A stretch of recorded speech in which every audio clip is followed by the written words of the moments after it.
नमस्कार प्रिय दर्शकों, एक बार फिर आप सभी का स्वागत है हमारी यूट्यूब चैनल प्राचीन ज्ञान सच्चा ज्ञान में।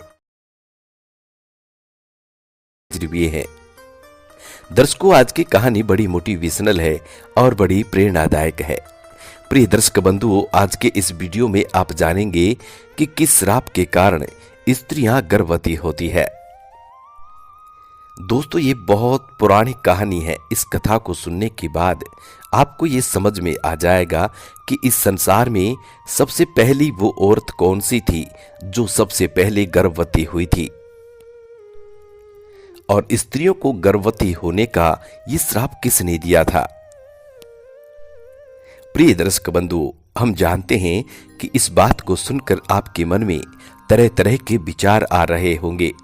आप सोच रहे होंगे कि यदि स्त्री गर्भवती नहीं होती तो संसार नहीं चलता, गृहस्थी नहीं चल पाती, संसार नहीं बढ़ पाता, लोग पैदा नहीं होते, बच्चे पैदा नहीं होते। लेकिन प्रिय साथियों, हम आपको बता दें कि ये भी एक श्राप के कारण हुआ है। प्रिय दर्शक बंधुओं, इस वीडियो को अंत तक देखिएगा, पूरा देखिएगा, ताकि आपको संपूर्ण, जो लोग आधा अधूरा वीडियो देखकर और बीच में छोड़ देते हैं, उन लोगों को सिर्फ आधी अधूरी जानकारी मालूम होती है। और प्रिय दर्शक बंधुओं, आधा अधूरा ज्ञान हमेशा खतरनाक साबित होता है, इसलिए आप वीडियो को पूरा देखा करें। प्रिय दर्शक बंधुओं, वीडियो शुरू करने से पहले जो लोग हमसे नए जुड़े हैं वो लोग हमारे चैनल को सब्सक्राइब करें, बेल आइकन ऑन करें, अच्छे अच्छे कमेंट किया करें, ताकि हर आने वाले वीडियो का नोटिफिकेशन सबसे पहले आपको मिले और आप उसका फायदा उठा सकें। शुरू करते हैं आज की ये प्यारी सी पावन पवित्र कहानी, ये प्यारा सा वीडियो। प्रिय दर्शक बंधुओं, एक समय की बात है जब देवी राधा रानी भगवान श्री कृष्ण के साथ गोलोक में विश्राम कर रही थी। तब देवी राधा भगवान श्री कृष्ण से कहती है कि प्रभु, आज मेरे मन में कुछ प्रश्न उठ रहे हैं, कृपा करें और मन की जिज्ञासा को शांत करें। प्रिय दर्शक बंधुओं, तब श्री कृष्ण मुस्कुराते हुए बोलते हैं कि देवी राधा, आपके मन में जो भी प्रश्न हैं निसंकोच होकर कहें, मैं इन प्रश्नों के उत्तर आपको अवश्य दूंगा। प्रिय दर्शक बंधुओं, तब राधा रानी कहती है कि हे प्रभु, मेरे प्रश्न ये है कि किस श्राप के कारण महिलाओं को गर्भवती होना पड़ता है, तथा केवल नारी जाति ही गर्भवती क्यों होती है, केवल नारी जाति को ही गर्भवती क्यों होना पड़ता है। प्रभु, ऐसा भेदभाव क्यों होता है, मैं जानना चाहती हूँ। प्रिय दर्शक बंधुओं, तब भगवान श्री कृष्ण कहते हैं कि हे देवी, आपने जो प्रश्न किए हैं उनके उत्तर थोड़े विचित्र हैं, किंतु मैं आपको इसके विषय में एक महत्वपूर्ण कथा सुनाता हूं। आपके पहला प्रश्न के उत्तर में आप ये कथा ध्यान से सुने, जो कि मेरे श्री राम अवतार की है।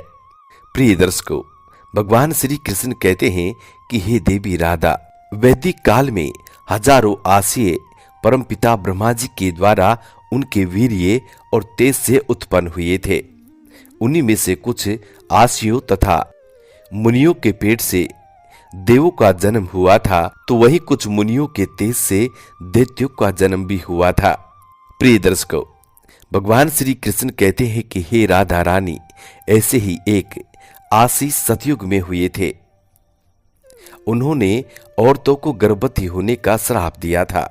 तब देवी राधा बड़ी आतुरता के साथ पूछती है कि हे प्रभु, कौन थे जिन्होंने औरत को गर्भवती होने का श्राप दिया था, और कौन थी वे संसार की सबसे पहली स्त्री जो एक ऋषि के श्राप से गर्भवती हो गई थी, और कौन थी वो संसार की सबसे पहली स्त्री जो सबसे पहले गर्भवती हुई थी।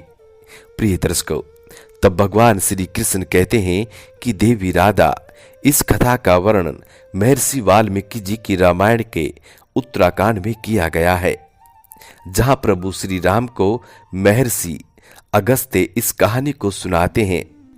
प्रिय दर्शक बंधुओं, भगवान श्री कृष्ण कहते हैं कि हे राधा, ये सतायुग काल की बात है, जब परम पिता भगवान श्री ब्रह्मा जी के मानस पुत्र ऋषि पुलस्त्य सुमेरु पर्वत के उच्च बिंदु पर स्थित आश्रम में घोर तपस्या कर रहे थे, उसी समय ऋषि को अत्यंत कठोर तप करता देख अन्य ऋषि कन्याएं विचलित होने लगी और वे अपने मन को शांत करने के लिए उन्हीं ऋषियों के समीप जाकर उनकी तपस्या में बाधा डालने लगी। तब ऋषि पुलस्त्य जी ने क्रोध में आकर वहां उपस्थित सभी कन्याओं को श्राप दे दिया कि अब जो भी उनके सामने स्त्री आएगी, उनकी नजर पड़ते ही वे कन्या गर्भवती हो जाएगी। प्रिय दर्शकों, भगवान श्री कृष्ण कहते हैं कि हे देवी राधा, ऋषि पुलस्त्य की बात सुनकर वहां मौजूद सभी स्त्रियां डरकर वहां से भाग गई। लेकिन ऋषि बिंदु की कन्या को ऋषि के श्राप के बारे में कुछ भी जानकारी नहीं थी, इसलिए एक दिन वे अपनी सहेलियों को ढूंढते हुए अनजानवश ऋषि पुलस्त्य जी के सामने जा पहुंची। ऋषि पुलस्त्य उस समय वेदों का पाठ कर रहे थे। ऋषि पुलस्त्य जी ने जैसे ही नजर उठाकर कन्या को देखा, उनके श्राप का असर उस कन्या को प्रभावित करने लगा। तत्काल ही उसका शरीर पीला पड़ गया और वह गर्भवती हो गई।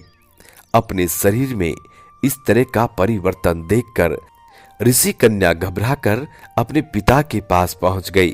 प्रिय दर्शकों, भगवान श्री कृष्ण कहते हैं कि हे देवी राधा, अपनी कन्या की ऐसी हालत देखकर ऋषि बिंदु को बड़ा ही दुख हुआ।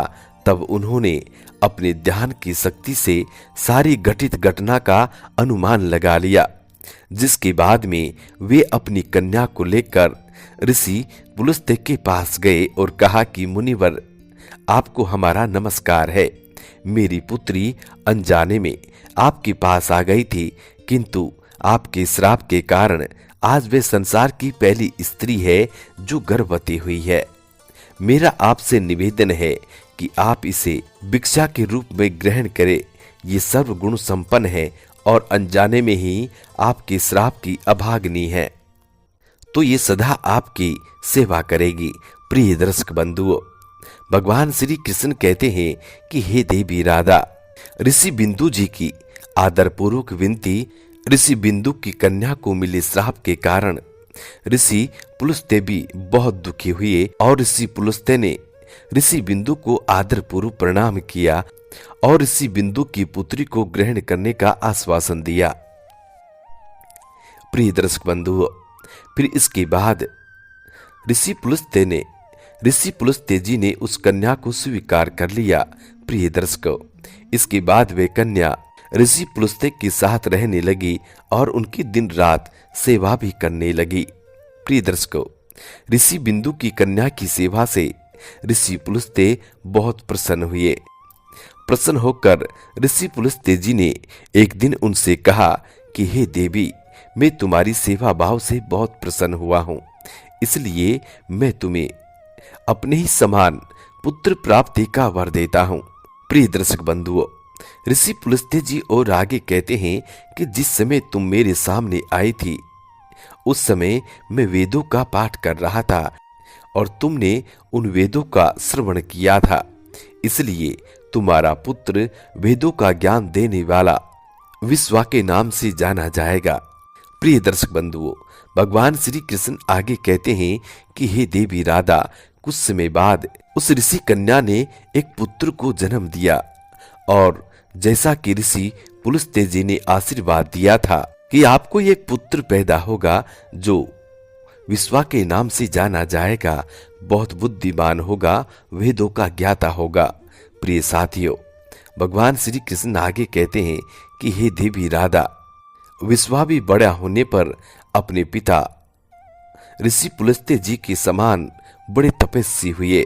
ऋषि विश्वामित्र के तपस्वी रूप को देखकर ऋषि भारद्वाज बहुत प्रसन्न हुए थे, इसलिए उन्होंने अपने बड़ी कन्या का विवाह उनके साथ कर दिया था। प्रिय दर्शक बंधुओं, भगवान श्री कृष्ण आगे कहते हैं कि हे देवी राधा, आगे चलकर विश्वामित्र को एक सुंदर बलवान गुणवान पुत्र पैदा हुआ जिसका नाम श्रवण रखा गया था। प्रिय दर्शक बंधुओं, भगवान श्री कृष्ण आगे कहते हैं कि हे देवी राधा, इसी श्रवण का ही एक नाम कुबेर है।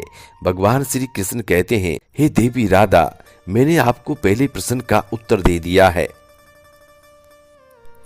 हे सखी राधा, आपका दूसरा प्रश्न था, क्या केवल नारी ही गर्भवती क्यों होती है, पुरुष गर्भवती क्यों नहीं होते? तो ध्यान से सुनो, नारी के समान पुरुष भी अपने दिव्य तेज से गर्भ धारण कर सकता है, गर्भवती हो सकता है। किंतु हे देवी राधा, एक स्त्री को संसार की दिव्य शक्तियां परमपिता ब्रह्मा जी ने दी है और उसकी रचना करने में उन्हें कई गुना अधिक समय लगा था। इसलिए नारी को ये श्राप रूपी वरदान है कि वे इस संसार का निर्माण ब्रह्मा जी के बाद स्वयं कर सकती हैं। परमपिता ब्रह्मा जी ने नारी जाति को ये वरदान दिया है कि आगे चलकर नारी जाति ही संसार का निर्माण करेंगी, संसार को आगे बढ़ाएंगी। अब इसमें समस्त 84 लाख योनियां आती हैं। 84 लाख योनियों में जितनी भी नारियां होती हैं, सभी संसार का निर्माण करती हैं, संसार को आगे बढ़ाती हैं। प्रिय दर्शकों, भगवान श्री कृष्ण आगे कहते हैं कि हे देवी राधा, इसी वजह से महिलाएं गर्भवती होती हैं, पुरुष गर्भवती नहीं होते हैं। प्रिय दर्शक बंधुओं, भगवान श्री कृष्ण की बातें राधा रानी को समझ में आ जाती हैं। दोस्तों, हम भी आशा करते हैं कि आपको भी आज की ये कहानी समझ में आ गई होगी। प्रिय साथियों, अगर आपको ये वीडियो पसंद आई है, कहानी अच्छी लगी है, तो वीडियो को लाइक करें, चैनल को सब्सक्राइब करें और अच्छे अच्छे कमेंट करें और कमेंट में जय लक्ष्मी माँ जरूर लिखें।